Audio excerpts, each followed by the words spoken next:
Messiah tanking it up. I do not believe he just believed. What of luck? No, you might hit that. What? I cannot understand this game. Unicorns of love. It wasn't you said.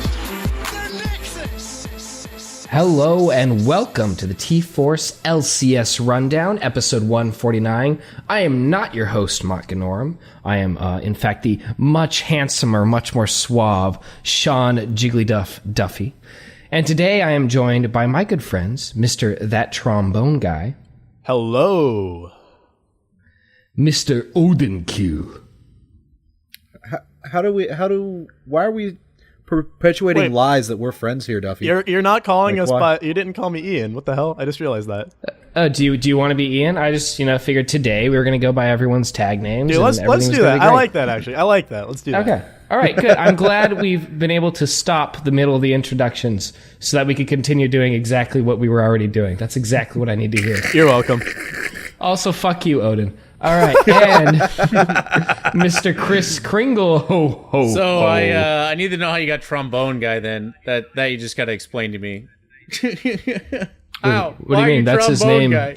Why? Because he plays the plays trombone. He's a music trombone. major. Fucking All trombone. I play the trombone. Okay, there it is. All right. Can you All right, play that's- us a that's good. tune? I mean, if Maybe you want me to play get it us out real out, quick, I'll Sally? play you something. You should Play us out, Sally. You should. I should get my trombone out and play something right now. You should No. most No, no, At the end at of the the end. episode, At wait, the when end of the Perch episode, jumps into play the us call, out. I'll do it at when the end of the Perch gets episode. into the call, I'm gonna have him join the call as you're playing the trombone. Okay, let me unpack it first so I can be Yes. ready. Yeah. All right. Yeah.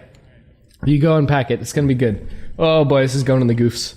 This entire intro is a straight goof. Oh we should definitely have Ian play us out every week. I'm so down. Oh, that could be our weekly call out. It's just, and now Ian to play us out. No. So I'm glad I asked about the trombone guy thing. So apparently this Yeah. is actually some, It's gonna some work. truth to it. So, All right. So Ian, I need you to play the.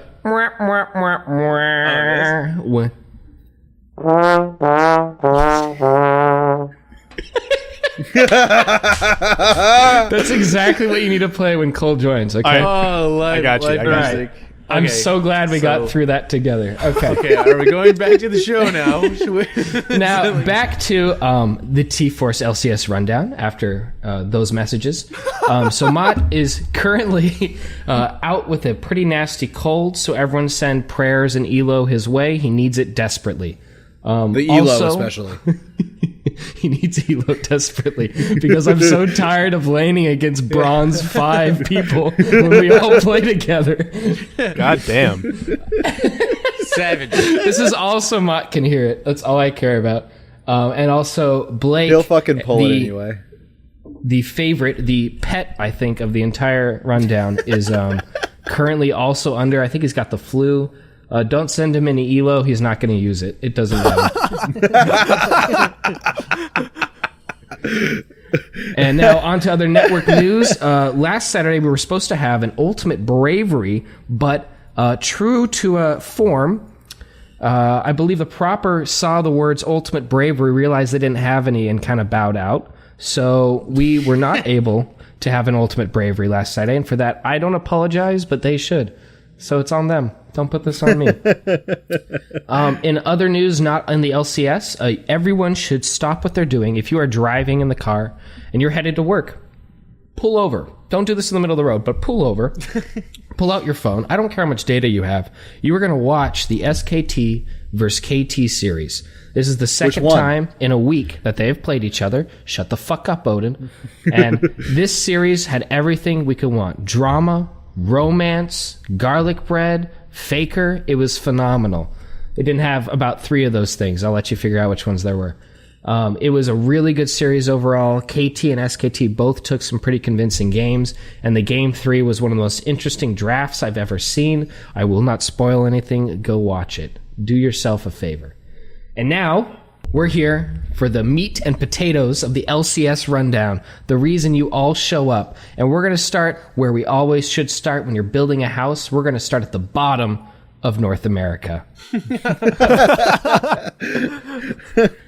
And so that will be me leading us off with a great discussion about Team Liquid, who I've heard is an up-and-coming team, bringing in some new young challenger talent. Oh, wait, sorry, that's challenged talent. Interesting, I misread that one. What happened with Team Liquid was they moved Piglet into mid lane and dropped Golden Glue, which I will refrain from using any memes regarding his name, even though it's really fucking easy.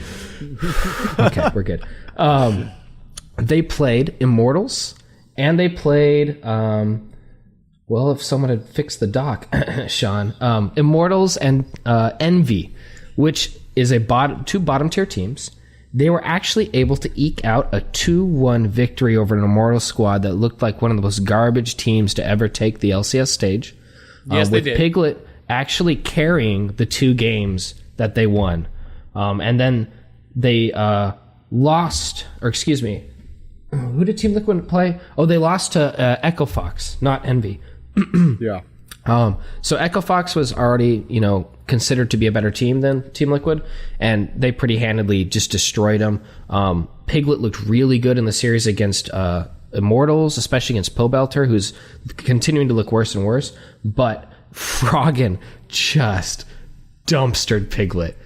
It was almost uncomfortable to watch how much more comfortable Froggen was doing everything in the mid lane. His roams were faster. His micro was better. His macro was better. My God. Dude, who? The only series that Piglet was able to stay in the game was when Froggen was playing Anivia, and that's because Anivia cannot farm pre-6. And that was it. Who would have thought that a mid laner that has been a world-class player since basically the beginning of time would be better at mid lane than someone that's played AD carry for like 5 years now? Apparently not the management of Team Liquid. Obviously fucking not. But God It's knows bad. that Piglet's the only good player on that team. It doesn't matter what position he plays. He's probably going to be the best at it because everyone else on that team is just straight garbage. In their better games and series, I think that Reignover has looked a lot better. So, hopefully he can continue that going. And we're going to see... All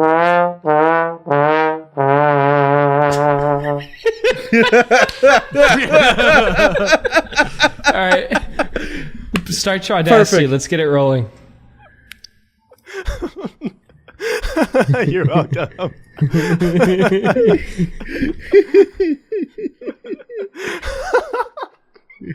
Right on time, dog. Right on time. Oh, yeah. All right, I'm going to put this away now. All right. So, Perch, are you on Audacity? Are you recording? I'm recording now. Yeah. Okay, good. All right, so you're pinged in. And now, I don't think there's anything more to talk about with Team Liquid. They're fucking ass. They will always be ass. I'm looking forward to seeing if they can get out of relegation tournament itself, because they're going to be in relegations. And now on to Envy.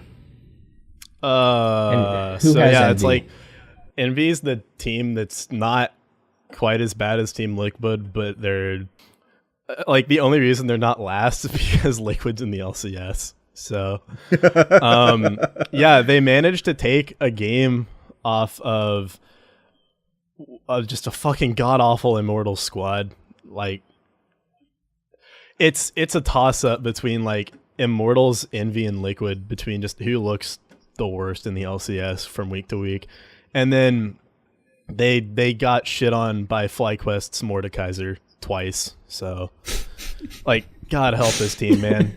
There's so funny. they need some kind of fucking miracle to happen, and then maybe somehow they'll be a competent team. Is there really anything to talk about with this team? Like, Nope. All right, on to the next team. The next team. Let's go to Dignitas, which unfortunately is Blake's. Who wants to talk about Dignitas instead? Does anyone? I can talk about how sad I am just for Dignitas, just because, like, I don't know, like, all their losses, like, watching Envy or Immortals as of recently, it's that they're losing just because it's so bad, versus Dignitas seems to be almost there, but just can't quite do it. And unfortunately, that doesn't reflect super well in stats. Like, it doesn't matter if you're close to beating a team. If you still lose 2-1, you still lost the series, so it's still a mark against you. So, I don't know. I don't think they should be as bottom as they are. I think that they actually are better than it looks like on the scoreboard, but they're still in deep shit. So my question is then, do you think Dignitas is better than the team right above them, Immortals, who just dropped 2 games to the 2 weakest teams? Yes. No. In a way. As the guy watching Immortals, like, I can tell you, because, like, Immortals' potential is shit. Like, they have no potential as a team to get any better, really. Like, they're awful. Like, it's just watching them is straight up awful. Dardoch tilts off the face of the planet. Flame tries to pick up the dead pieces of Dardoch and actually tries to do well with his team. Cody's son and Ollie have no idea what they're doing. And Poe Belter is just Throw Belter. Really. He just has been throwing a lot of games as well. Like, Poe Belter is the only one, I think, on that team with potential. Versus Dignitas, like, they have the potential of, I think, coming out and forming a good team either next split or later on into this one. But I think Immortals is at this point beating a dead horse. Like, it's embarrassing watching them. One thing about Dignitas is they have had a pretty tough schedule here in the middle of the split. They haven't played, And it gets tougher, too. No, it's actually, so this week is hard for them. They're up against CLG and Echo Fox, but next week is Liquid And Envy. So there should be 2 more wins, And then Cloud9 and Phoenix 1. So yeah, you're right. Cloud9 and Immortals. So They've right. they've got 3 losses in the next 3 weeks, maybe, and they might be able to eke out a win over CLG or Echo Fox. I could see that. So I think the story for Dignitas is really the fact for me that they were looking much worse than they should have given the players that they had at the beginning of the season. They got rid of their entire staff, replaced everyone, brought in Kopp as their head coach, immediately looked like a better team. This week had 2 very, very difficult series against surging TSM and a P1 that's very clearly a top 5 team. And, you know, what are you going to do against that? You know, if you're on a little bit of a steamroll, it's going to be hard for you to keep going if you're running up against the top team in NA, as well as a team that's just a very solid overall team with overall good players that can really match up to most of what Dignitas has individually. So I think they're still on a roll. The question is, does anyone think at this point they're in danger of the relegation zone, or is Envy and Team Liquid just too shit? No, the Envy and Team Liquid. Envy and Liquid is too shit. Yeah. Like it. They could, if there's some really crazy flukes that could actually happen. Like, yes, they are technically still in that danger zone. If somehow Liquid, that's right. If somehow Liquid and Immortals just get their shit together, but at this rate, I highly doubt that either team will do that. Or Envy too. So between those 3 teams, like, I think it's just because those other teams are so bad that Dignitas will be okay. Yeah, pretty much. Okay. Well, I think we covered Immortals a little bit too. They looked fucking garbage. They lost to the bottom 2 teams. Dardoch is just visibly tilted in this series. Like, like both series mirrored each other. They crushed them in the first game, and then they just tilted Dardoch by killing him in the next 2 games to just beat them each time. Like, both series is the same way. The one thing that summed it up, and I think Perch might be about to allude to the moment that summed it up. I remember in game 2, there was a moment where he was on Graves, and they were pushing Immortal's base, and he literally just kind of sat in the bush and watched them push into his inhibitor. And just watched, and then finally crossed through the portal gate back in the base, and I was like, and the analysts were thinking maybe like, oh, he was waiting for an engage, didn't come. But I was like, nah, he's tilted. You don't just like sit there and watch a team push your base 5 men and watch them kill a player on your team and then decide to walk through the portal gate like nothing happened. Like, he's purposely letting the enemy team in the game so he doesn't have to play anymore. That's what it actually probably looks accurate. Like. Dude, he probably all chatted terrible. Open mid and we just didn't see it. Yeah. Dude, he probably gets paid pretty well. He's just like, man, I just got to stay on this team and get these paychecks by this point. Fuck this shit. Well, I Which is mean, really too a bad, lot of 'cause I the think they had faults are on potential. him too. Like, Oh, yeah. there was the game where I can't remember who they're playing, but Malzahar flash ult onto the Lulu from the enemy team. Jin ulted on their team, Cody-san, started hitting him with the ults. Dardoch comes in on his Lee Sin, cues the Lulu, jumps in, then kicks the Lulu out of the Malzahar ult, out of the range of the Jin ult, and into the lane. And she just walks away. And like, that was tilting. But what was even worse was 10 seconds later, legitimately 10 seconds, he walks back up through the river towards mid lane, sees, I can't remember who was the mid lane carry on the other team. It might have been Ryze or Ari. Sees the mid lane carry and just jumps on him, hits the Q, jumps in, dies almost immediately. And like, the casters were like, that champ still has 800 health. Like, what were you gonna do? My mind's and he telling just me no. telling me no. He's, But my fully body. he's fully reverting to the solo queue animal he once was. He's just Absolutely. And speaking of the solo queue animal, we had some nice solo queue chat in the Twitch chat where Acadian, the real Acadian, decided to jump in. Retardoc. And make sure everyone knows that there's a best name for Dardoch, and it's once again, Ian. Retardoc. Quote, and I quote from Acadian. He literally said that in Twitch chat. So that's not us making that up to flame him. Acadian literally said one of my that. favorite junglers. Which is too bad because, like, yeah, that's like Grant and I were talking about it earlier today. We were just like, oh, like Dardoch had such good potential, like when he first started, and I was like, what happened? He's like, Acadian moved in and took that spot. Like, he's just Acadian is so much better than Dardoch, and Dardoch is just clearly just not good for the scene. He has like, There's the a mouth. lot of people that are better than Dardoch right now. He has the Yeah, mouth. it's just- and the Almost every moxie. jungler in North America. And every once in a while, you get a glimpse. You get a glimpse of his old Dardoch sense, like on that Elise game in Game 1 against that very first game that they played. But like, he played really well the first games of both series this week, and then just collapsed the second two games. Like, that Graves game was just embarrassing. When he tried to steal Gromp and just died horribly. It's like, was Gromp worth dying? Like, when you're like level 17 in this game, like, is it really worth 100 gold? Dude, Like, I what are don't you know. doing? Let's ask Meteos. Hey man, sometimes it's worth. That's how you come back in the game. Is that 100 gold? You know. Yeah, the 83 or 112 gold. No, whatever the dude. fuck it is. Gets you that one Meteos item. did that. One Meteos potion. did that at Buys the Worlds when they were award. playing Flash Wolves, and then they won that game. So obviously, He was really trying to play just like C9. That's the problem. That's been Dardoch's problem from the beginning. He was just trying to emulate C9, and he doesn't understand why things aren't going right, so he flames his teammates. Totally true. he's All right, taking the Meteos. enough. He inted as Lee Sin with that Q Yeah, there we go. out of the 800 health. Just inting. It is like, this is what All right, Meteos and did, enough. and they won. Enough about garbage. Let's move on to something a little bit nicer. Let's talk about Echo Fox. They had one good series, very easy series against Team Liquid, and one very tough series against C9. Who's taking me through that? Well, Is anyone taking me through versus, I can speak about the C9 series because Cloud9 is Go for it. my team. But they're like, they didn't look like a bad team. C9 just looked like a better team that series. Like, C9 played very, very well that series. Froggen looked really good both games. His Ari and his Anivia were both like really on point, but it was just like C9 just played better. That's just the end of the story right there. Is even if you're a great team, it's like Echo Fox played well. If you go up against a team that is just better than you, you're not going to win. So, there's And is that kind of been the story of C9 up to this point? Too, Yeah, is pretty if you play much. C9 normal, they're going to beat you.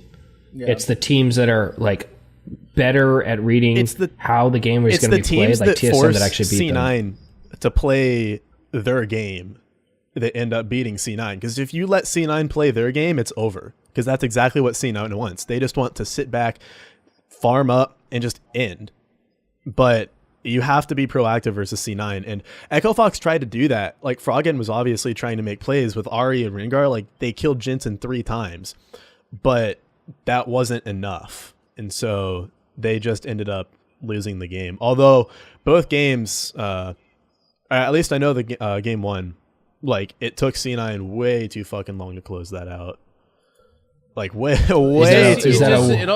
It just seems like Keith's positioning is really the only thing that's holding them back. Like when I was watching just a few of their older games earlier, and like they get so close to doing well in a team fight, and Keith is just like standing in a position he shouldn't, flashes out and like needlessly, and like he just didn't have to be there and just dies. Like if they had somebody like Arrow that's just so good at positioning on their team, but of course like with but like the other four of them I really think are doing just fine. Like Froggen's doing fine, Acadian's doing fine.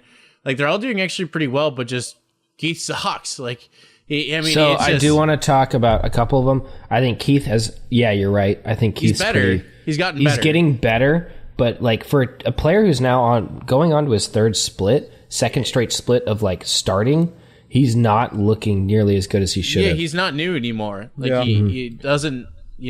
He should be a seasoned player at this point. He's playing like it's his very first split still, and it's just like, dude, Keith, come on, man. Like, why are you standing? I think it's one of those. Why are you standing in front? I think it's one of those symptoms of he now doesn't have the excuse of this is your first split or you're new, or he's not hopping teams like he used to be, and so now the pressure's on, and he just doesn't know how to step up. They've got Echo Fox has issues. I think Keith's not the only problem. I think Gates really not doing that good, not doing very well. And I think Acadian, now that Rengar and Kha'Zix and other assassins, like straight up assassins and dueling assassins, have fallen off within the meta, he's getting exposed. The fact that I think he went on Nidalee twice this week, 3 times. He played Rek'Sai a couple game, or no? Yeah. Did he this week? No, never mind. No, he didn't. He played. I know he played Nidalee. He played Nidalee a couple of times. One game I know, and then he played a subpar Graves. That just didn't look good. And we talked about this while we were watching the match, and yeah, I think it's just a symptom of these hard carry damage assassins are no longer part of the meta because Kha'Zix cannot 1v1 like he used to. Rengar is annoying, but he can now still be played around, and so now it's just back to straight up. How do you interact with your team? And before was Acadian kind of, I get my lane super ahead through Snowball. I also get ahead because I can do a lot of damage because I get a lot of kills, and then I just carry the game because I'm Kha'Zix, and that's just what I do. But now it's like, it's gotten back to a shift where you can't do that anymore, as League was intended to be, where you can't just carry your team because you're high damage. Now your team has to actually be able to back you up. And while Froggen can do it on Anivia because he's always good, and on Ahri because those are two of his better champions, and also, who's their top laner again? Looper? Zig? No, it's Looper. Yeah, Looper. And while Looper can do that, and Froggen and Looper can do that, his bottom lane, like we said, Keith just not showing up, Gate having, very inconsistent performances, and that's what's really holding them back. And now Acadian cannot kind of like hold that together by himself. And it's going to be more and more prevalent as the weeks go on. But as long as they keep beating teams they're supposed to beat, they're still going to stay in a playoff race. So, right. And it looks like, let's see. If we go into their next week to see if they can stay in that playoff race, they play Phoenix 1 and they play Team Dignitas. So those are both two teams that are really right around that 5th place spot that Echo Fox is really looking towards, or to stay in that 6th place spot, 5th or 6th place spot that they're really looking at. What do you guys think of Echo Fox versus Phoenix 1? I mean, Phoenix 1 I think it's going to be hard. I feel like these teams are both pretty even, honestly. As long as Echo Fox shows up, because there have been times where they've played like super well and then just completely shit the bed the next week. So I think if we see the Echo Fox that is not the god awful shit the bed Echo Fox, like it'll be a good series. Okay, and then Grant, what do you think of the one versus Dignitas? I want Dignitas, but I just don't fully see them beating Echo Fox. Like Dignitas is a good team, but Echo Fox just seems to have more stuff down. Keen's not going to be able to make enough of a lead against Froggen to help them out. Yeah, that's very true. And if Keen gets behind, that team starts to falter. So, okay, fair enough. And so then we'll go up the standings to CLG. CLG beat Phoenix 1 and then lost to TSM. The Phoenix 1 series was really, really good. I highly suggest if people are going to watch a series from NA, that be one of them. This and the Cloud9 FlyQuest series, I think, are the two best series out of NA this weekend, because they're both very close series in a lot of ways, even though I think C9 was a straight 2-0, right? Yeah. It was a very interesting series just because of some of the picks that came out of that. So Phoenix 1 started off at game 1. They had just a dominant performance. The game ended 19-4 in kills in favor of P1. Just thoroughly smashing CLG, which through the picks and bans forced themselves to essentially pick up the Rengar or give it up to Meteos, which is a common refrain we've heard since week 1. And Xsmithy on Rengar is just a fucking joke. Game 2, we had the return of Aphromoo on Bard, and he just made play after fucking play. Great overall macro play. We had very much a scaling team with an Orianna in the middle. We had Stixxay back on his Ezreal, which he's phenomenal at, and he just tore the team apart. And he had some incredible clutch plays. And Xsmithy on Graves is significantly better than Xsmithy on any other damage carry. And then game 3 was you don't give he blank. Anyone fill in the blank. Is it a dragon? A flying star dragon?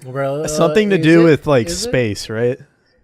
Mm-hmm. He summons galaxies, I think. Yeah, I think it's like one of those guys from like the Power Rangers movie or something like that. I can't remember his name. Oh no, it's from Yu-Gi-Oh! It's Blue Eyes White Dragon, right? Oh yeah. So yeah, from the Never-Ending Story, right?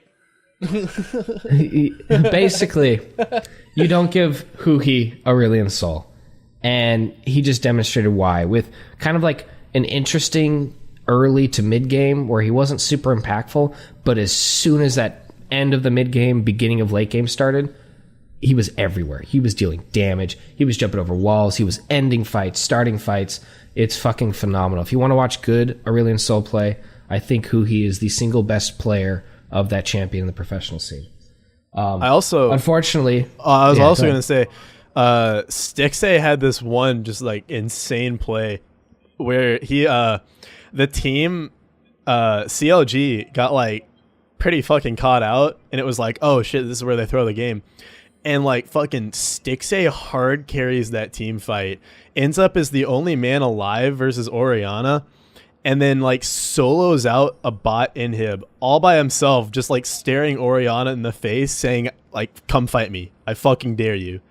Kills the inhib and then ends up killing Orianna. Like it was one of the most beautiful decision making things I've ever seen in League. It was like that is how you should be playing League of Legends. What's that right sound? So I think it's a clanging noise. Wait, it's the sound of Stixxay's big brass balls on that play. Hell yeah. Hell yeah. I watched. That was the sound of Bang waking up in the morning to watch Stixxay's Ezreal. Like, okay, so for people who didn't watch this live, you're in luck because Arrow and Stixxay statistically are the two best AD carries in NA right now.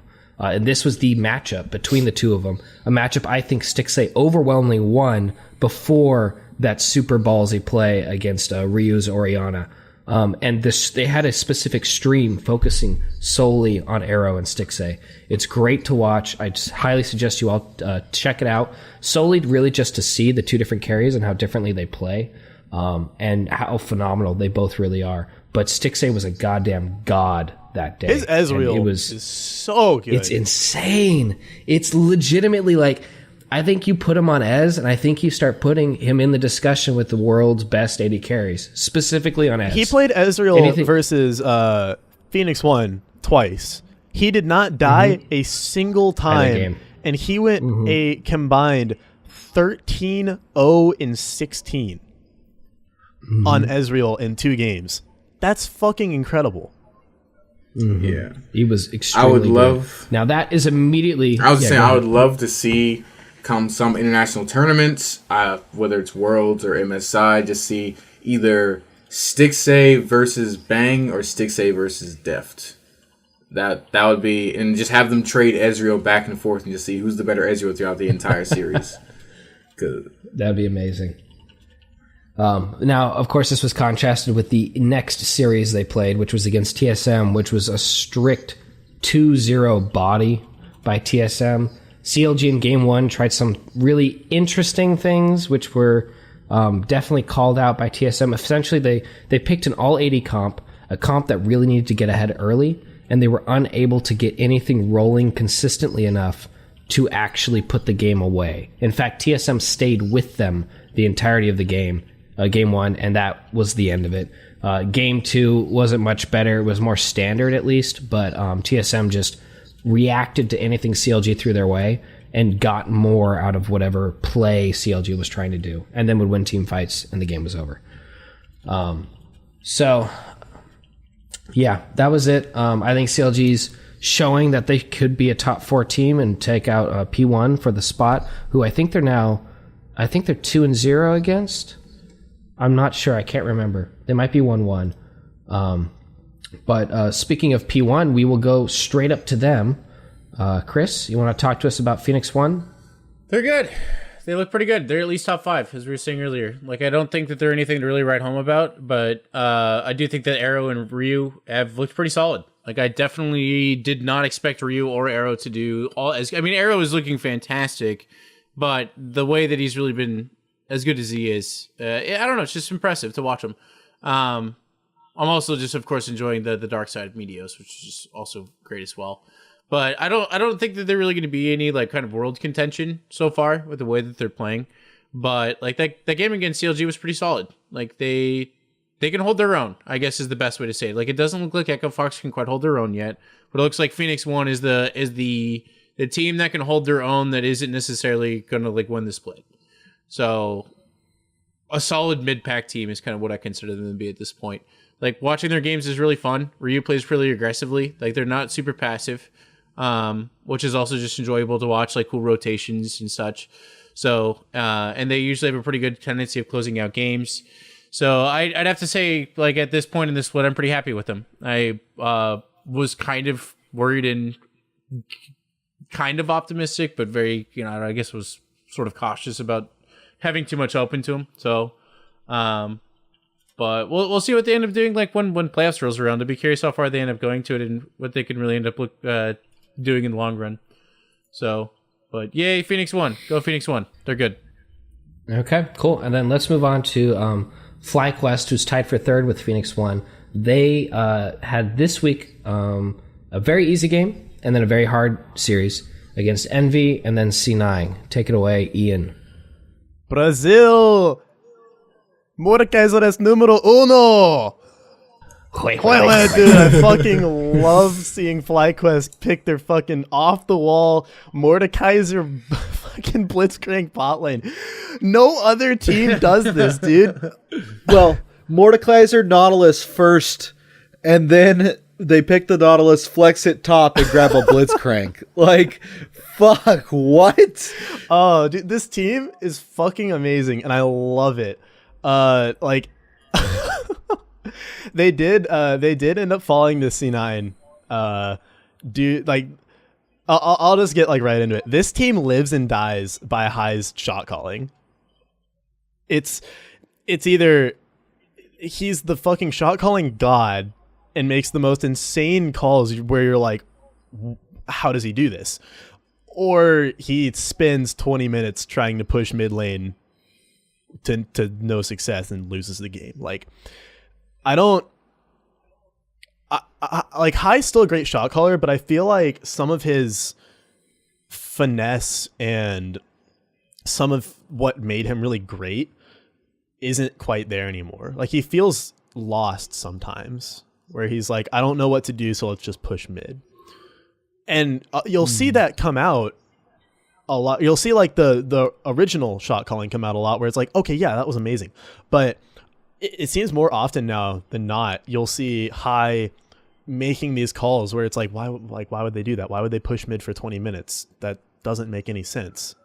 And so I feel like FlyQuest is they're really good when High is on point with his shot calling, but it's happening more and more now where he's not being on point with his shot calling. So unless High is able to kind of fix that, or they're able to figure something out that'll work, I feel like FlyQuest will start dropping more games to top tier teams. I think we've been seeing that a little bit already, but I still don't think that they're in a position where they're going to lose to a lot of like lower tier teams. So I think they're pretty set in their position, but we'll have to wait and see for the next couple weeks to see how that really turns out and how teams try and take advantage of that. Okay. Yep. Cool. Anyone else want to add on to FlyQuest? I mean, I just think that it's also more of teams. The shock factor of FlyQuest actually being good is gone, and now teams are starting to figure them out. And it's okay. Keep elimination off of the Malzahar, the supports that can not only deal damage but make plays. Kind of focus balls, but not like put too much attention on like he's a main carry, but like use that weak point to open up top. And then from there, just snowball your lead. And it puts more pressure on High as a shot caller because he knows he's working with less already. And now that they figured them out, it makes it even harder. And they're pulling out these crazy picks. Because what's one way to beat a team when you don't know what else to do? You pull something out of left field to surprise them and try and, shock them into a loss. And sometimes it works and sometimes it doesn't. And so now it's just like they're sitting on the razor's edge, teetering toward possibly, I don't know about dropping out of playoffs, but end up a 5th or 6th team because now he has. They're not gonna drop out of playoffs. I don't think. Yeah, they're not not gonna unless like someone got hurt and hurt their wrist or they fell off a cliff. So they only have. Let's see here. There are 2, 4, 6 games left. FlyQuest is sitting at 7-5. Every team technically could overtake them at this point if they lost all 6 games. But that's not going to happen. That's not going to happen. Yeah, Immortals, Dignitas, Envy, and Liquid are not going to win. They're not going to lose to Envy and Liquid unless they pull out something even more troll than or Mordekaiser Blitz. Unless High does. Even Immortals. Or unless High does what he sometimes does, which is get cocky, and then, the team kind of gets sloppy, and then the shot calling falls off. But I think after it's happened to them 2 times to C9 where the same thing has happened, where his shot calling has cost them games, I don't think it's going to happen against lower teams. Maybe 5th or 6th instead of like that 3rd, 4th spot they could have been, but they won't drop out of playoffs. But I just think either they need to make a change positionally to get better skills so he doesn't have to pull out these tactics to where he has to basically outsmart the team every single game instead of being like a C9 or TSM where some games we can just outskill them, just literally outplay them with our skill. Or they have to get a new voice or possibly break the meta somehow. Otherwise, it's going to be hard for them to beat these top 3 teams, the TSM, the Cloud9, and even CLG, because as soon as CLG finally gets whatever their problems are together, and it's really only one at this point, it's kind of like X-Midley just underperforming, they're going to be a top 3 team as well, so... Yeah, no, I think that's succinctly put. They were much better in the beginning than they are now. I think with High as your mid laner, you really are going to have to depend on outthinking the other team, which is something that's been successful for C9 in the past, also CLG in the past. When they were dominant, it was all about outthinking, outplaying, outmaneuvering rather than outskilling. So it's possible they can still do it, but they have to have enough tricks in the bag to be able to pull it out. And they do have very clear weaknesses. So we'll see what ends up happening with them. They have next week, they go up against Phoenix 1, and then they go up against Immortals. So I'm going to assume we all think they're going to crush Immortals. What do you guys think about Phoenix 1? They're currently tied for 3rd place in the bracket. Yeah, I think they'll annihilate Immortals. Immortals suck. Yeah, there's no reason they should lose to Immortals in their current state. We're not even talking about that series because it's already in the bag. P1 when they're playing well, and I feel like I say this a lot, like teams when they're playing in a specific way. P1 overall, they play a very well-rounded game. They're not like exceptional at any one thing, but they're solid at most, like, all points of the game. Whereas FlyQuest excels in the early game and lately has seemed to have been lacking in the later stages of the game. So I feel like if FlyQuest doesn't get a marginal lead, I want to say maybe before 20 minutes. I think P1 has a solid chance of taking games off of them if that doesn't happen.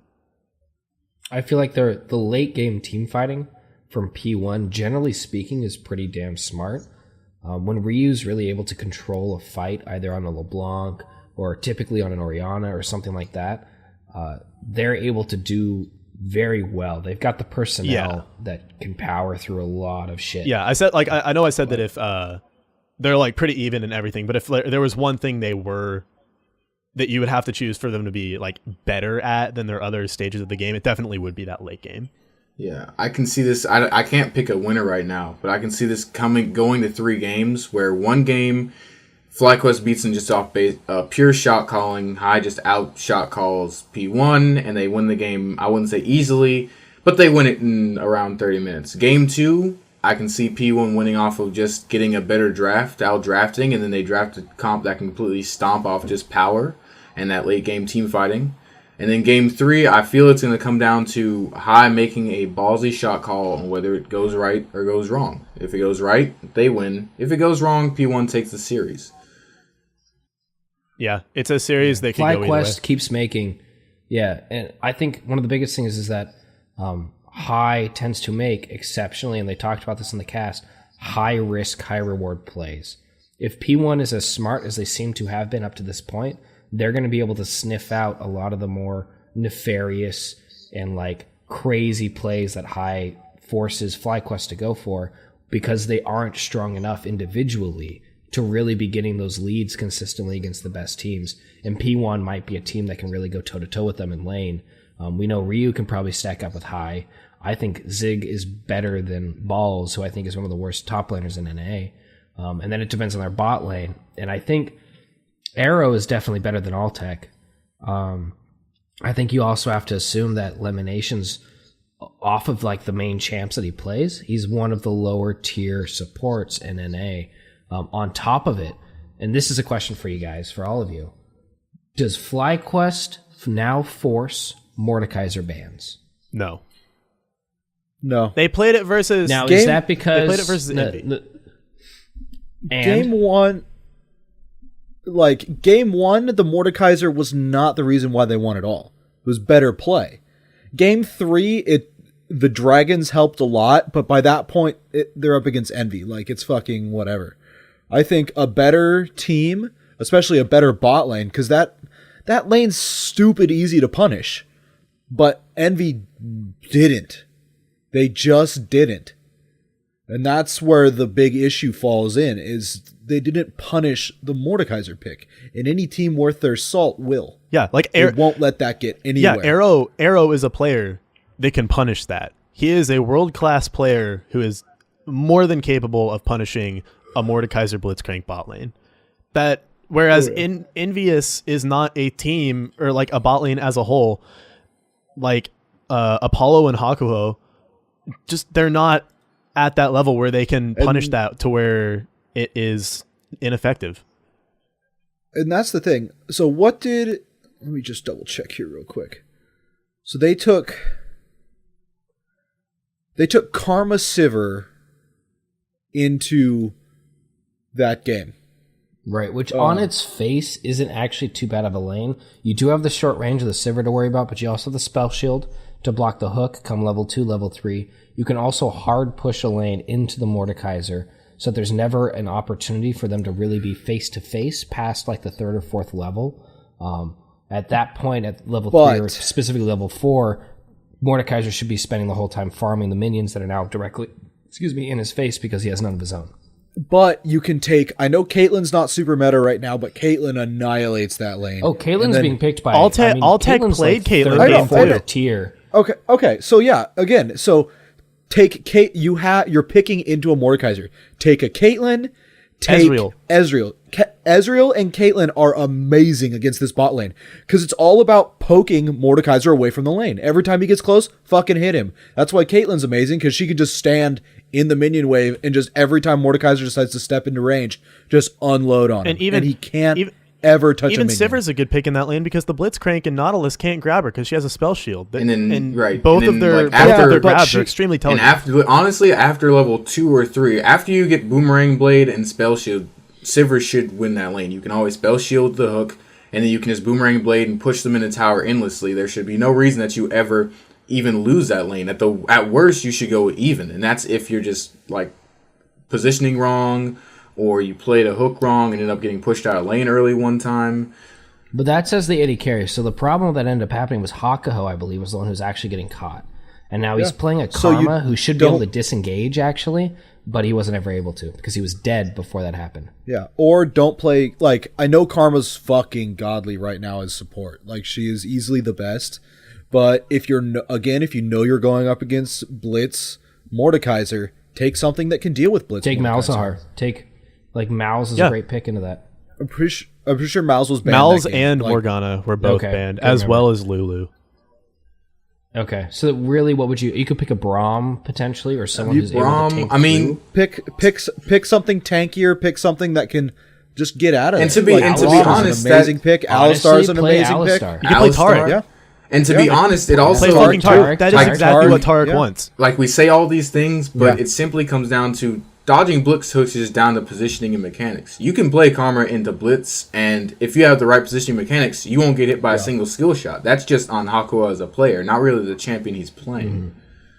So, and then I'd agree. I know. Another one, like a very seldom picked champion, but even Leona's good.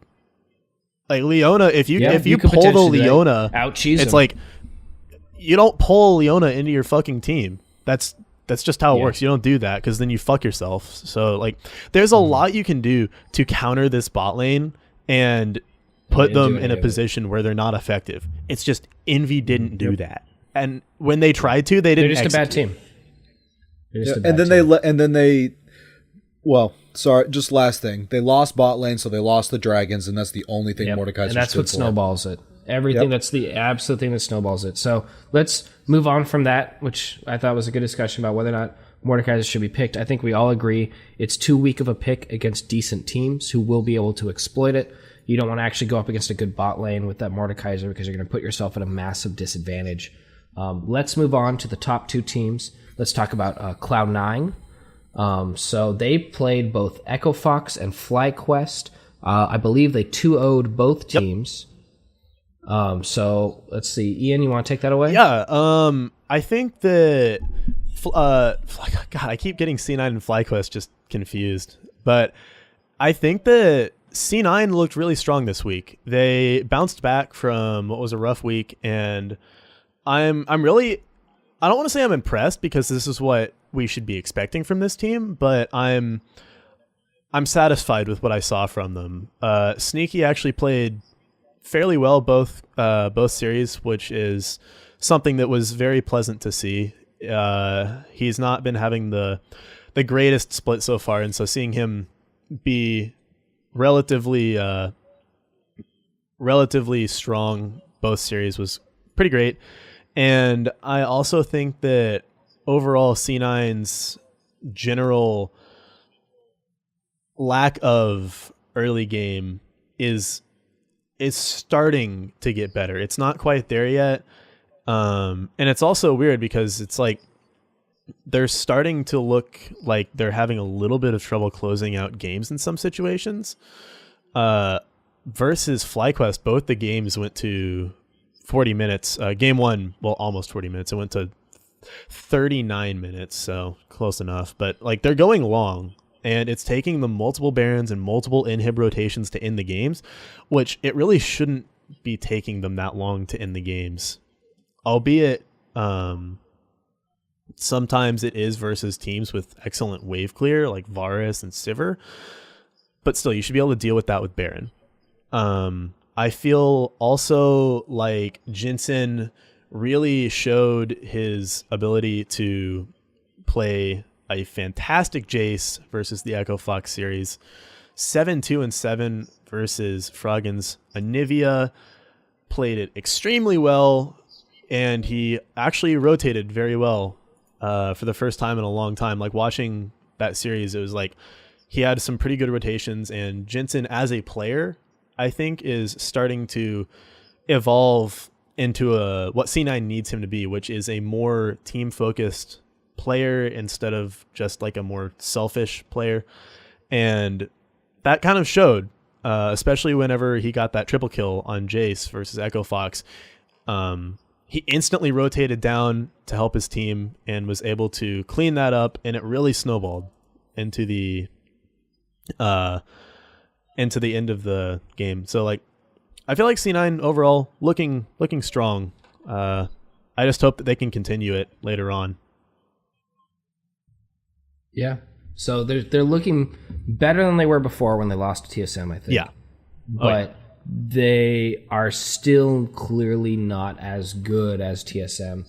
And let's have Perch take it away with TSM, who beat both CLG and Dig in 2, and I believe also 2-0. Yep, it was both 2-0s, both really good 2-0s too. Both of them general stomps. And I think it's just a sign of a surging TSM. I think they finally found their mojo. The break gave some time to relax and possibly practice and figure out the small inconsistencies that were holding them back and keeping them at close games and 2-1s. And now that it's fixed, it's just hopefully just this continues, this streak of 2-0s and just clean play, a relatively clean play. You see Wild Turtle not getting caught out as much. Yes, he does still have his times where it's like, Wild Turtle, what are you doing? I think against CLG at a moment where he was just in mid lane, got caught out. But otherwise, it's relatively clean play from the team. They're using Hanser to draw. Usually, like, people criticize Hanser for dying, like, to dives or dying in side lane split pushing. But in competitive, that's a good thing because it means he's drawing 2 to 3 people to kill him, which allows TSM to push other parts of the map. And then just harkening back to their last season, just having good team fighting, good team fight coordination, and then knowing how to transition leads into neutral objectives and then into game wins. And we saw that especially against CLG. And also another thing is that the draft got better for them. The first game they particularly won literally just because they outdrafted CLG. CLG's draft was I want to bad. argue with that. So I don't agree with that. People think that their draft was really bad, but they had a very specific game plan. The problem was they weren't able to execute it because TSM, every time CLG made a decision, and their decisions worked. When they chose to go kill Hanser, they killed Hanser. But what happened was, as soon as TSM saw that happening on one side of the map, they reacted with a play on the other side of the map, and they did it every single time. If they had dropped the ball once, CLG was going to get ahead. They were going to be able to keep snowballing. But TSM was able to stay on their toes and keep going. I don't think that draft was bad. I think it was a very specific draft, and I think TSM just played against it perfectly. About as perfect as you can expect. Yeah, not at all. And that's kind of what I mean by they've improved as far as their team play. And when I say outdrafted, for those listening, I don't mean that the draft by CLG was bad per se, but TSM saw the flow of CLG's draft and just kind of drafted around it. They're like, okay, so you want to play this comp that plays really fast, all AD, really high damage and poke, and you just want to, find targets, burst them out, and then push advantages and snowball. Okay, we'll play a composition that a top laner that if he gets behind, it's okay because, the Maokai, it's fine that he gets behind. Maokai is perfect for scaling when behind, and every other lane can play safe. They have a Varus with great disengage, a mid laner with good disengage, and Bjergsen on that Syndra was hitting W's that if he did not hit those W's, he was dead. But that's just the level of Bjergsen's proficiency on the Syndra. And TSM was literally just playing the waiting game. They're like, we can just outplay you, we scale better than you, and we can just play this game slow and just, you can reactionary play and just let you do you, and then we'll just prey on your mistakes and then react accordingly and take 2 turrets, an inhib, a baron, and things like that. And then game 2 was just simply just a stomp team, TSM, another good draft. Not better than CLG. CLG definitely drafted a more well-rounded comp, but then TSM just outplayed them around the map in the second game.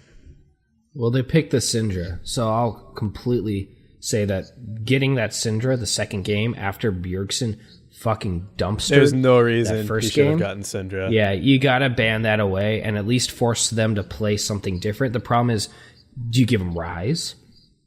What do you there's give just him? too he can just play too much shit at an insane level. There's too much stuff. You can't ban it all out.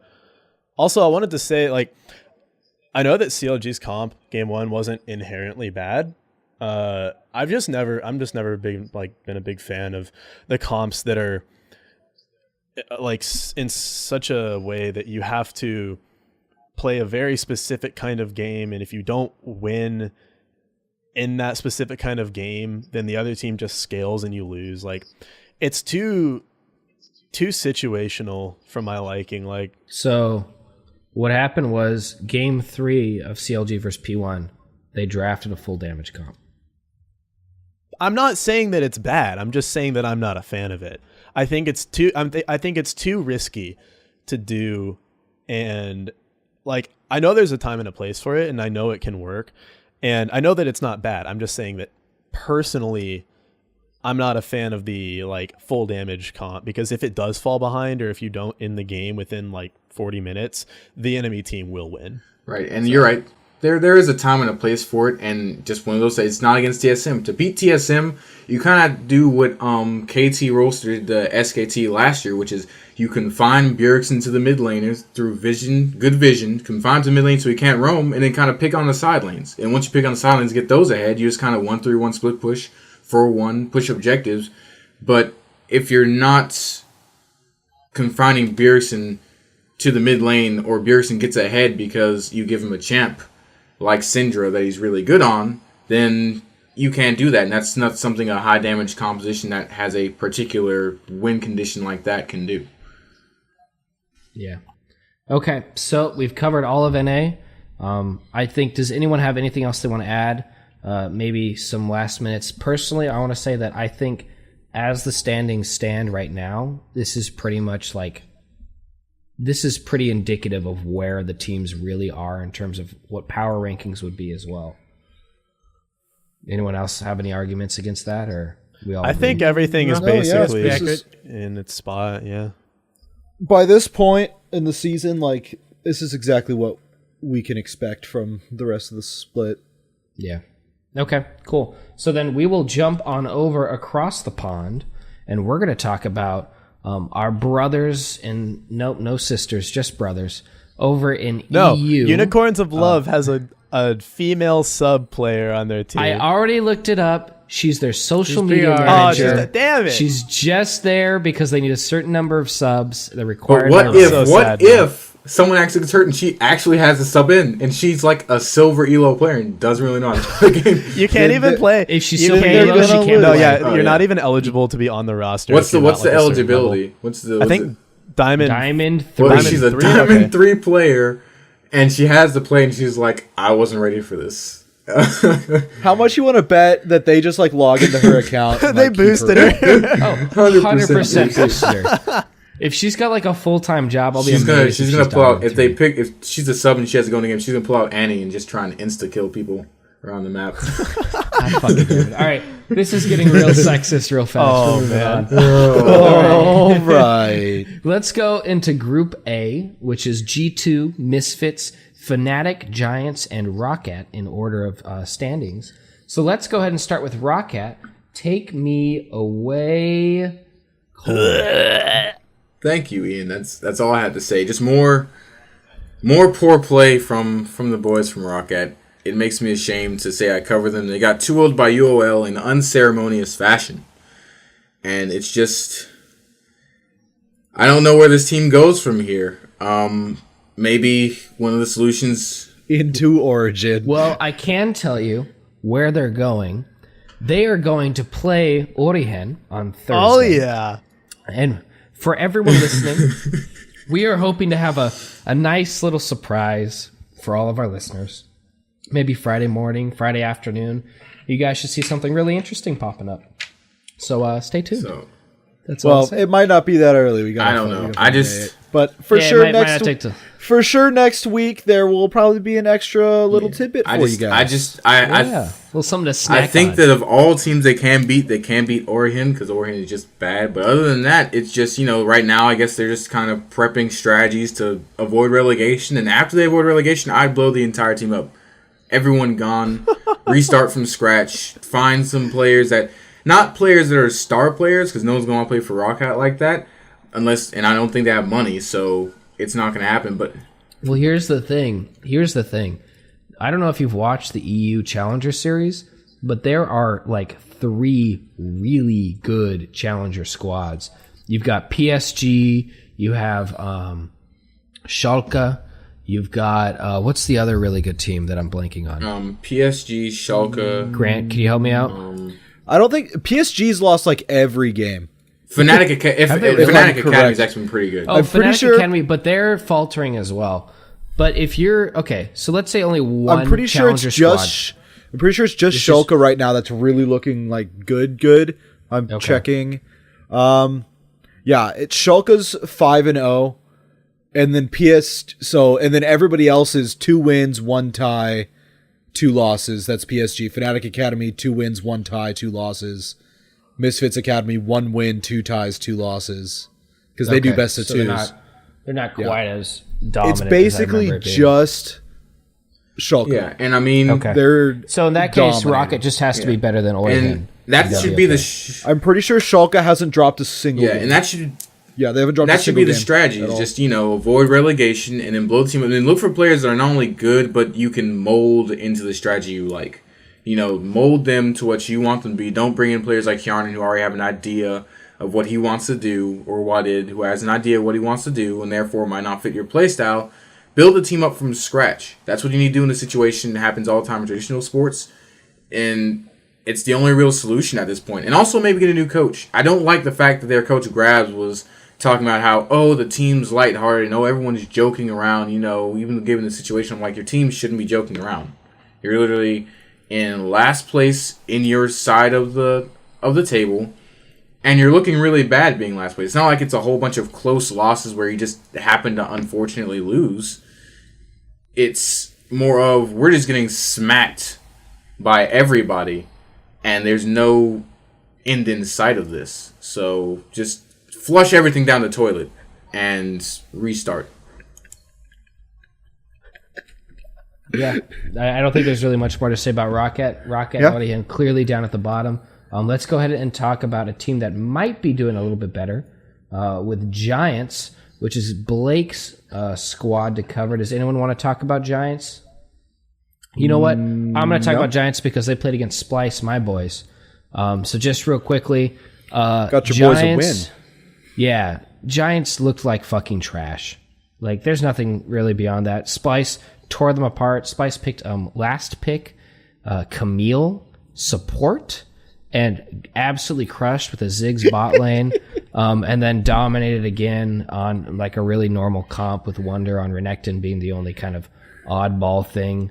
Flaxish was just dominated the entire series. Knight is looking worse and worse every week, and Memento looks like a shadow of himself, and the bot lane's not even worth talking about. So they were looking better. They're definitely better than Rocket or Orihen, but the question is how much. And the question is whether or not they can stay above Rocket. I think at this point they can, because they might at least be able to take a series at some point, whereas Rocket doesn't really have a hope in it. So after that, we will move on to Fnatic. Yes, Fnatic. And this was just a week. They played H2K, got 2-0'd, and I don't... Damn it.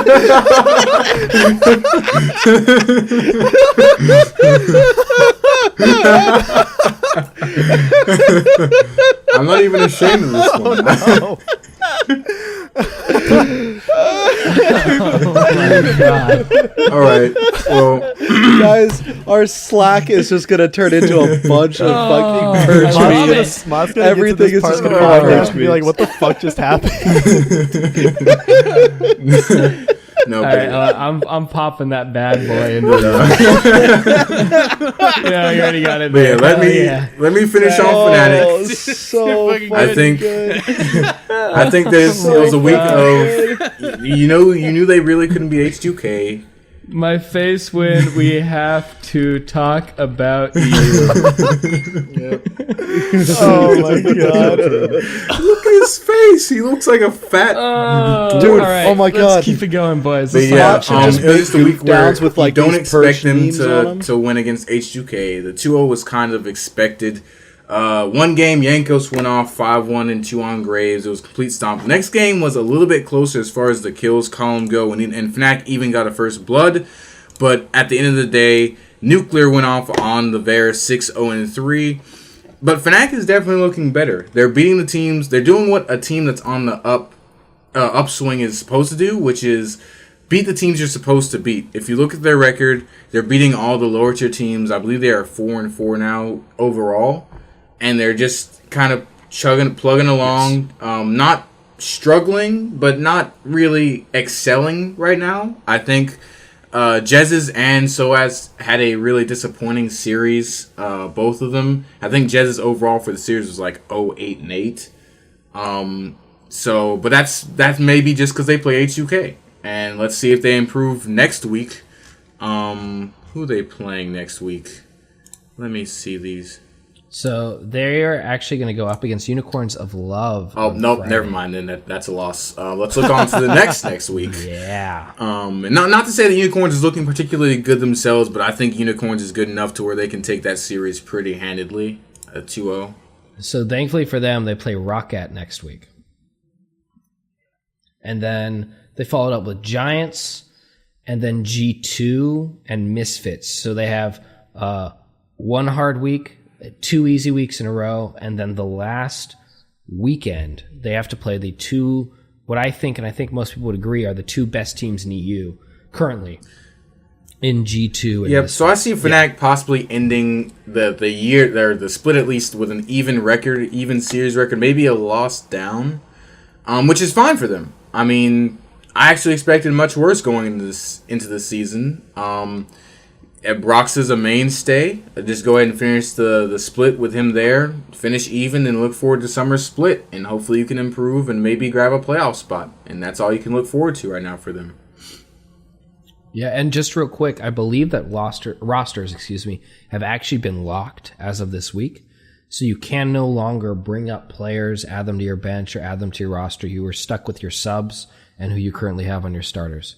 So there's not going to be much changes going on. And then we will move on to what many consider the second best team in EU with Misfits, who went 2-1 against UOL, and then they 2-0'd someone, but Grant wrote down that they 2-0'd Misfits, which doesn't make any sense. Oh, did I fucking? They are Misfits. They 2-0'd Nega. You played yourself. Oh, I It's did. called they beat Nega Misfits. I did. Orihen. They played Stop Orihen. punching Was the yourself. other Stop team. punching yourself. The only way they could win, or only way they can lose, unless it's G2. So why don't you take it away, Grant? Man, I am loving watching this Misfits team play. It's awesome. They had a great series against UOL. I'm not even going to talk about the Origin series because there's nothing to talk about. It's not a real thing. They had to show up to make money, and then they left. Xpeke was there on support because Hiva has disappeared. They still fucking I'm went not exactly 0-2. sure what Oh, he's happens been cut. Hiva has been cut officially. Yeah. Okay. Well, cool. I don't know how that helps them. Gives a shit. Like, that's nice. Hiva's gone. But yeah, like, dude, Misfits plays League of Legends so well. Like, they have amazing barrier control. Like, the fact that the game 2 against UOL is the first time since they played G2, they've lost a Baron. And the majority of those times, the enemy team doesn't even get any damage down on the Baron. Like, they're so good at just choking out the map perfectly and moving around and just doing everything right when they need to, collapsing right when they need to. It's fucking amazing. Even with 2 Korean players, and the communication is just perfect. I don't know how they do it. I really have no idea. This is one of the most impressive teams when it comes to integrating what I think are almost entirely Korean speaker Koreans. Like, these are not Koreans that are known to have passable or good English. Yeah. I don't think Kakao speaks more than I think he speaks enough just to help with like shot calling, like, as far as like communication within the game, but not enough to be, And you know. we have to assume Ignar has pretty good English by this point. or Yes, I passable English because he's been here for 2 I think splits they now. actually said he was in Ignar. I the think they actually said Challenger Ignar Series. did have really good English, but I just don't think Cacao has good English. And that's your Yeah. jungler. Like that's Yeah, probably that's your super color. important. And one thing, like even in the loss, like they still played so well.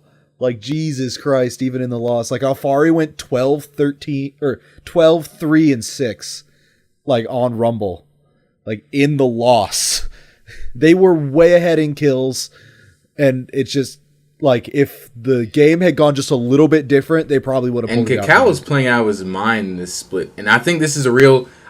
Using the word resurgence is kind of sensitive because it's not like Cacao's ever bad. I think that people always get lost in the fact that players over in Korea only become bad because players that have better talent, as you know, the generations swap out and stuff, come in and like a Peanut and stuff. Like, you know, Cacao never really was bad. It's just that there's better players in Korea came up. He also went to China for money and got on some very bad teams. Yeah. Did anyone Like- go to China for not money?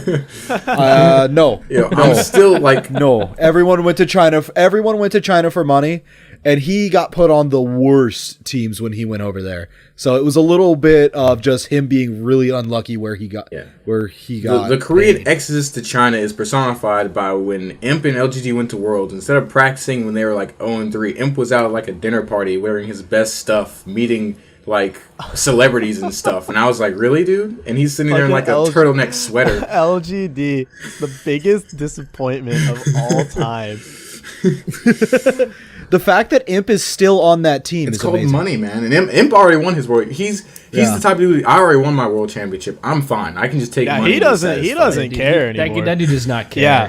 He's like, dude, done. I'm making bank. I got to roll in the grass in a big old stadium. Like, I got to play Twitch. I got a Twitch skin. Fuck y'all. I'm out. Yeah. Make mad cash. Yeah. He's like, if you guys have ever watched any of his games, he's a shadow of himself, man. He is not anywhere near what he used to be. Even on those same champions, he's just kind of That's what happens when you have zero motivation to be good anymore. Yep. But yeah, back to the point. I think this is a really big, just like resurgence for Cacao in his career. He's in a region where he can excel just because not only talent-wise, but mentality-wise, he's just better than almost everybody around him, except for maybe Trick. Trick and Yankos, and Yankos more talent than mentality. Those are the only two that can kind of like stand up to him right now, and then that's it. And so he's really not carrying this team because they have a lot of good players, but he's definitely a big, big piece in why they're so successful. I would have loved to have seen Misfits at IEM because I think they would have done better with Styles against Flash Wolves. I think so too, and I actually would be interested to see them possibly at MSI, especially rather than G2 going to another international competition just to Seeing fall as- flat on their face. And you saw the team We'll they're get to supposed to that. We'll get replace. to that. You saw the team they're supposed to replace in UOL, we'll and almost I'm there. supposed to talk about UOL. I'm supposed to advocate for them, but Cacao made them look silly in their last series. Like, he stomped all over his Xerxes. He said, "Look at me. This is my jungle now." So I am the cacao now. All right, so they go up against H2K next week. So it's a little bit of the battle of the second, third place teams. What do you guys think? And I'll start with you, Perch, and then I'll ask you, Grant. What do you guys think of that matchup? Who's going to win? what's the matchup again? I'm sorry. It's H2K I versus think Misfits is going to win. I have Misfits all the way. While H2K is a really good team right now, a lot of it is just they're better talent-wise than their opponents. And Yanko's basically getting them a snowball lead early. And then after that, you know, the talent and just the power of H2K taking over. But Misfits, no, they have power and they have precision. Things that you really need to be successful, not only in just like regional play, but international play. I actually think Misfits could take it 2-0. Okay, that's pretty impressive. Grant, what do you think? Make it I know succinct. I know it's a 3-game series. And fuck. Give it to I'm going to say H2K. Ooh. Why not? It's Fucking it's go for it, close. It's All right. close. They're my Let's team. make I'm this giving it to interesting. H2K. Let's make this interesting. If Misfits wins next week, Grant has to pledge his undying love to Cacao. If H2K wins, Cole, what was that speech that Yankos did about Fnatic when they stomped him? Was that when when he think- was like, yeah, whoever drafted this just shouldn't be fed. Like they should they should lose their job. Cole has to say that, but substitute his own name because he is the coach of a team. All right, that's the bet. Everyone in agreement? I'll take it. Dude, I'm down. I think that'd be hilarious. I don't see the downside in this. Yeah, well, I don't see downside for either of you. I think I think it's that- hilarious. I don't think downside in Grant has this to at all. sacrifice enough. I don't think he has to sacrifice enough for this. All right, okay, that's fair. That's fair. That is okay, true. how about this? If Why not have if no, hold on. If Misfits loses, Grant has to cover Rocket versus Orihen for the rest of the split. Wait, what? Like every single time we do the podcast, he'll just cover that game Like- over like- and yeah, over it's and like- Cover over. both of In those depth, teams. like I want both of those- dedication. I want dedication in depth, like you actually care about both teams. Well, here, how about this? We let whoever loses the bet, the winner gets to choose what they have to do. No. I've got this. Whoever loses has to do the speech from Yankos, but it has to be about themselves.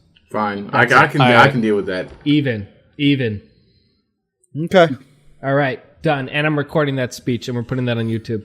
That'll be our It's intro. lit. And for whoever that doesn't have show. they have to look into the camera when you record on YouTube. You have to look into your camera like a press conference and be sincere about it. And you have to wear a You suit. gotta look just like You have to Steve. dress up in like a tuxedo. You gotta look just like Steve Kerr did when Golden State dropped that 3-1 lead and look like you just don't want to be here. You gotta do one of. You gotta And do then one don't of. let that distract you from the One fact of these that, never things mind. Keep right going. here, where you just Slow zoom all the way in. in. All right, that's enough about this. We've now got a great bet in for next week. You have some more things to look forward to in Europe, other than Rocket versus Orihen, the matchup of the century. So everyone in Europe, I hope you're happy. We have not forgotten you, even if Riot has. And now we're on to G2, the unforgotten, dominating winners of Europe, but can't do shit outside of it. They did a nice 2-0 against Vitality. Who wants to take me away? I think it's Ian. Ian wants to I talk got about you, G2. dude. This team is clean. Like that's the way I have to describe this team is just so clean. Their ability to decisively close out games is like unparalleled. They are like once they get that lead, it's over. You aren't coming back. And it's so beautiful to watch because it's something that we don't get to see from almost any other team nowadays, especially in NA, where it's smooth sailing once they get the lead. They know exactly what to do. It's very cut and dry, very strategic, and it's just, oh man, it's such a pleasure to watch. It's not reminiscent. It's like similar to watching the LCK games where it's like this team actually knows what they're doing. In EU. But yeah, but in EU. EU. Yeah, against much worse competition, but I Yeah, get but what you're then it's saying. like I get what you're saying. but then as soon as they leave Europe, it's just like what the fuck are we doing? What the fuck's going on? Well, I think one of the biggest problems is as soon as they leave Europe and they're no longer playing against European competition, their early game is so much worse than it consistently is in Europe. They're so dominant early game. Trick's pathing is like on fucking point. He's able to get these crazy ganks early. The individual laners are able to match up extremely well against their lane opponents. But as soon as they get into top competition from other areas, they start to falter. Or even not even top competition when you're going up against Congo fucking Monster. Literally the what was worst the team. other Congo team? Monster and Rocks Africa? Rocks Tigers. Do they? Rocks Tigers, that's right. I thought it was Freaks for a second, but they're The Africa Freaks, yeah, no, Yeah. they're actually like a mid-tier team right because now. they have a good bot lane. Yeah. Gorilla. It's just like, it's embarrassing from their perspective, but you can sort of see why it's a problem when you see why they're so good in Europe. And they're so good in Europe because of exactly what you said. They're clean. They choke out the opponent. But when you don't have an early game advantage, It's how do you it's choke so out much an harder to do that if you don't get the lead in the early game. Yeah, and I think it's a small thing, as in just international teams are not only better just talent wise, but better staffing wise. Who knows how much staff a standard EU team has on it? We saw last year at Worlds when they covered AHQ. Not fucking They covered enough. AHQ, and AHQ had like 10 staff members in the room alone before their games. And when you have like 10 different people looking at the same thing, of course you're going to be able to pick apart their early game, and therefore won't be as impressive. Whereas in EU, they might have maybe 3 to 6 staff members where, okay, well, we can only cover so much. So I think that's just the gap is just, staff member wise. It's not really because anything G2 can do personal wise. I mean, Perks won MVP for IEM, for overall IEM. So it's not really individual wise, I think. Now it's just, staffing and, just having the right personnel at this point. Yeah, the people having their back. Yeah. Maybe in EU aren't quite to the same par as we're seeing as those any team in Korea, especially, and then top teams from other regions as well. So let's move on to Group B. We're gonna start with Origen, and we're gonna end. Great conversation about Origen. We're gonna move up. I'm kidding. No, don't kid. Don't kid. This is what they deserve. We'll talk about them I will talk about them for 10 seconds. I won't make anyone else do it this week. Origen subbed out. Hiva is now gone. He's completely gone from the team. Xpeke has stepped in as substitute support. Their mid laner is Nehun, has been scuppered as well. Grant, do you remember who their mid laner is now? Their mid laner's Your gone. your I didn't even know time's Nehun was up. gone. Your Oh, time's up. Is Yeah, Nehun no, not even there? Nehun went back to Or- mid. It's still Nehun. Yeah. It's Okay, still Nehun's Nehun. still Nehun's there. still there. That's Yeah, right. Nehun's Okay. still there. Nehun is still there, continuing his streak of being unable to win fuck all, which honestly isn't his problem. This team is garbage. Everything about it is garbage. Throw everything in the garbage bin. On to Vitality. Who's got Vitality? Throwing it in the garbage. Can I go? All right, can are I we be throwing done them now? in the garbage too? Pretty much. I mean, G2 Man, I threw just them in the can't. garbage pretty hard, They've- so. hey. Fucking Yo. shit. Just like everyone else in Europe. G2, dude, G2 gave them fucking Camille and Rengar and still dumpstered them. Like straight up, Which was just gives so them odd, OP as fuck because picks and then just think- dumpsters the fuck out of them. Cabo Shard on Camille sounds to me like a wet dream. You've got one of the most aggressive and like micro-intensive top laners on a hard carry with a lot of, kind of intricate patterns. And yet, I mean, wasn't They got, Cabo Shard? they got Camille Yeah, both and- games. They got Camille. And they sent her bottom with Hachani. Yeah, I mean, Yeah. wasn't Cabo Shard like the first person to play Camille in EU, and he like dumpstered on it like the first ever game? he's really good on Camille, and yet I think Vitality Vitality is just an error of coaching staff. Like at that point, when you it has to be. Look at their team. You've got Hachani. You've got. I think he won an OGN split. I'm pretty sure he's got a championship underneath his belt. You've got check. Steelback, who's been consistently overperforming as an 80 carry to the point where you have to say now, at least as of last split, he's a top 380 carry Europe. Like, no doubt. And now, what the fuck's going on with him? You've got Cabo Shard in top lane, who I think since his beginning has been a top 3 top laner. He's incredibly aggressive. He's like the old Darien, or the Darien of old, where he will force your resources to come up to stop him because otherwise he's going to fuck your face in. And then they have Nuke Duck, and Nuke Duck, if anything, has always been consistent, Yeah. if not good in mid lane. I think, and when a team like G2 hands you a loaded shotgun with 4 shotgun shells sitting point blank in your face, and you miss all of them, Every single there's one. something wrong. Yeah. That's all that can be said. So true. Oh, that's a great analogy. I love that. I saw John Wick 2 like the other It's night, a- so like Oh, dude, guns that and movie, killing is that in my movie is head. so Yeah, fucking good, dude.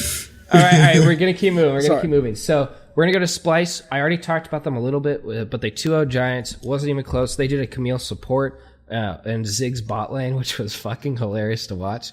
You guys, if you have was like so a good. lot of time and some beer or hard alcohol or weed or whatever your poison is, and you just want to laugh at something, watch the Giant Splice series from this week. It's really funny.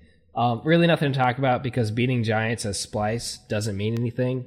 I think you've got, if you tiered Europe, you've got G2 as the clear dominant top. You've got Misfits and H2K kind of vying out for that second spot, although I think right now Misfits is kind of beating them out. Then you've got UOL, and I think Splice is starting to catch up to UOL as UOL is kind of dropping in terms of their form and how good they are overall. So they're top 5 in Europe, even though that doesn't really mean much because of the group system. But they're definitely rising. Giants win, like, you should be 2-0ing them. So let's move on to UOL and Perch. Let's go, my boy. Well, this series, UOL definitely could have played better. On a positive side, if you're looking at the positive side, you say, okay, UOL, they gave Team Rocket like 3 power picks in the first. They gave Camille, Kha'Zix, Ryze, and even the Gnar to counter Renekton. And positively, you might say, okay, UOL was trying to prove to themselves that they could still beat teams no matter what was thrown at them. Almost like a pick-me-up game, like confidence builder. And the game went extremely long, 32 minutes and 59 seconds, which isn't extremely long, but when you see the extremely long is 32 minutes. These days, man, that's extremely long. It's hard for me to watch a game past 30 minutes. It's hard for me to watch a game past 30 minutes, right? But, all right, so like 16-10, the game was rather sloppy from UOL, and then they go into game 2, and they just wipe the floor with them. Just get the Gangplank, they get the Rengar, Cassiopeia, Caitlyn, Malzahar, like all these really heavy lane winning, team fight winning power picks, and just wipe the floor with Team Rocket. And I think this is a series that UOL really needed, especially coming off of the 1-4 off of IM and then coming off of getting 2-0'd by Misfits, like hard 2-0, not even really close games, just getting manhandled, outmaneuvered throughout the entire game. This is a series that UOL really needed to win, no matter the cost. They could have gone 2-1 and they still needed the win and still would have been good for them. So going to the rest of the split, hopefully the upward trend starts again. But I think the problem with UOL, and this is something that Misfits' coach actually pointed out the next day after their win against UOL, which is something I've never thought I would hear about them, is that he said that they don't play much. They can't play much. So it's really easy to pigeonhole them into compositions that are easy to beat or that they don't like to play and are uncomfortable. And UOL has always been known as a team that has had diverse picks, really flexible champion pools, but this meta just doesn't suit them. And so they've been squeezed into a hole that their champion select and draft is really stiff. And when you can kind of pigeonhole them into something you want them to play and force them into these champions, that's the one way, surefire way you can beat UOL is make them uncomfortable above anything else. So. Absolutely. 100%. Okay, so let's talk about the leaders of the bracket, which is H2K, who 2-0'd Fnatic. Rant, talk to me about H2K. So H2K is coming back. So they did. Can we say they did? So they did the second best at IEM. Third best. Their best. Third best. Did G2 really do that much better? I'm not sure. No. I think if you took their performances from IEM, G2 took a long time to hit where they should have been, and H2K lost to the team that 2-0'd G2. Yeah. So, but they came off IEM with really good form. They really showed Fnatic how to play fucking League of Legends. Not that Fnatic knows how to draft for shit, but H2K just wiped the floor with them. Like, Fnatic got 2 turrets in both games in the entire series. Like, that's it. Mm-hmm. They just didn't get to play League of Legends. And other than that, just fucking, I don't know. H2K is looking good. That's why I'm really excited to watch them play Misfits. I think Nuclear and Che, they're not perfectly meshed with the team yet, but they're getting close. And once like everything's all lined up, this is a scary team. It's a scary motherfucking team. Hard to kill, man. Okay. Hard to kill. Yeah. All right, so then let's talk a little bit about what we've got upcoming, and I'll just I'm going to go through the schedule of this next week for Europe, and let's just have you guys. I'll just call on one of you. You tell me who's going to win. If anyone has any arguments, then you argue. Otherwise, we're just going to blow through it, all right? So we've got, starting with Giants Vitality. Ian, Vitality. Any arguments? No? Cool. All right, Chris. Rocket versus Origen. The viewers. Yeah, nobody's gonna win, Sean. Everybody is a loser in this game, Sean. No matter who wins, we all All right. lose. Fuck. Does anyone argue with that? Everybody loses. Everyone loses. All right, I'm going to just say it. Rocket's going to beat Origen, or otherwise Rocket fades into obscurity. G2 versus Splice. Who wins? Let's go with Grant. G2. All right, good. Fnatic versus Unicorns of Love. UOL. UOL, okay. Any? Nope, good. Rocket versus Vitality. Let's go with Chris again. Rocket, Vitality. We'll give you the good ones. Good. Rocket on this Vitality. Vitality, all right. Okay, and then we've got Misfits versus H2K. I've already asked Grant and Perch. Let's go with you, Ian. Oh, man, this is one of those ones. This is like actually a tough one. I'm going to say Misfits. I think Misfits playing just ever so slightly above H2K right now. I think most people would agree with you. I think Grant's really voting with his heart, which is more than fine. And then we're going to go with the other big winner of this week, which is Giants versus Origen. Perch, who's winning? Giants or Origen? I don't think the universe loses in that one, man. I don't know. God, I don't even want to pick. I feel like I'll get cancer by trying to pick. Can I go with I plead the fifth? I plead my Fifth Amendment right to not give an answer here? Is that... Thank you. You know what? I'll give it to you. Thank you. I'll allow you. Just because this is such a shit show. Giants, if they don't beat Origen, just like Rocket, they will forever be the butt of jokes in Europe. So they better beat Origen. Weren't they already the butt of jokes? Weren't they? No, because Origen has been so bad. I mean, they were the butt of jokes before Origen. Okay, so hear me out on this one, right? It's true. For both series, for Giants and for Rocket, for Origin. The winners are humanity, because this pushes scientists one step closer to finding the cure for cancer. And so... Because they get to witness it live action happening in front of them. Yeah, and so they can restream it. Yeah, they'll be able to YouTube. study it and find out what's causing cancer, and they'll be able to find a cure for it using this information. So the real winners is all of humanity, except for Nahun. He never wins. Oh, God. Poor fucking Nahun. Everyone, take a drink for Nahun if you've got a beer. Rocket has to win because Nahun can't win a game. It's true. But Xpeke is playing support, so I think Xpeke will be good enough to save one maybe game. You've got to assume someone's got to disrespect OG so much that they're able to say, like, all right, take Camille and I want to Rise see FlyQuest play Rengar Origin just to see what the fuck they'll pick. Yeah, honestly, I would love to see a team like G2 or Misfits not ban against Origin. They leave open. They just don't ban anything. They miss all 5 bans. Don't ban.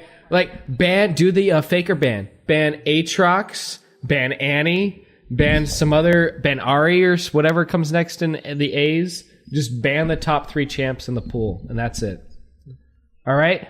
Anyone else have anything to add? No. Fuck you guys. All right. We are out of here. Thank you guys for listening to the T-Force LCS Rundown. I hope you guys enjoyed this episode. Mot should be returning, as well as Blake, next week. So if you didn't like this one, fuck you, first of all. Secondly, don't worry, it's going to get better next week. Love you all. Hope you don't get cancer from any of the Origen games this weekend. And Bye. Have a beautiful time. Ian plays Bye-bye. Goodbye, everybody.